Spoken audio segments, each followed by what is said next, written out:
Don't substitute the false for the real.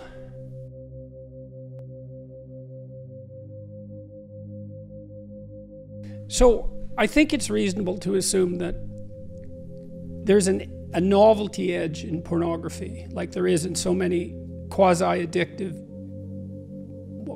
phenomena.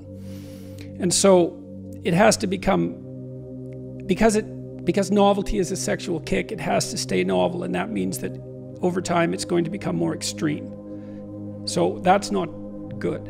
Well, so how do you resensitize yourself in some sense? Well, you stop.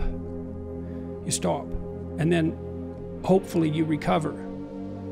And then you deprive yourself of that outlet, let's say. And you might say, well, you know, is that absolutely necessary? And maybe there's nothing wrong with pornography. It's like, well, I don't know, man. Like, have you ever really met a guy who is proud of that? Like, you know what I mean? That makes him feel like, I'm the guy, man. You know, I'm watching pornography and getting off. It's like, what a man. I don't believe anyone feels that. And to me, maybe I'm wrong. And to me, that's an indication that, yeah, we know. No, it's pretty cheap. It's cheap. It's easy. And, you know, I say that knowing that I believe the research evidence shows that if you introduce pornography into a community, that rates of sexual crime committed by men upon women actually decline. So there is perhaps some utility in the outlet. But, you know, that's a unidimensional analysis and doesn't take into account all the other effects of pornography.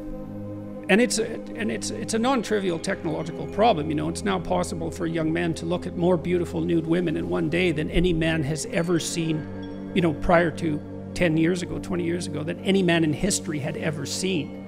That's not nothing. That's something. And to think that doesn't do anything to you, it's like, no, that likely does something to you. So, and don't underestimate the utility of deprivation. You know, what do we need to drive us forward to have the adventure of our life? You know, well, some deprivation, that's for sure. That heightens desire and drive, and maybe you need that. You're afraid to approach a woman.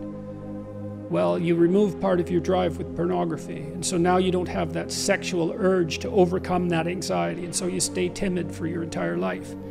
You know, maybe not, but maybe.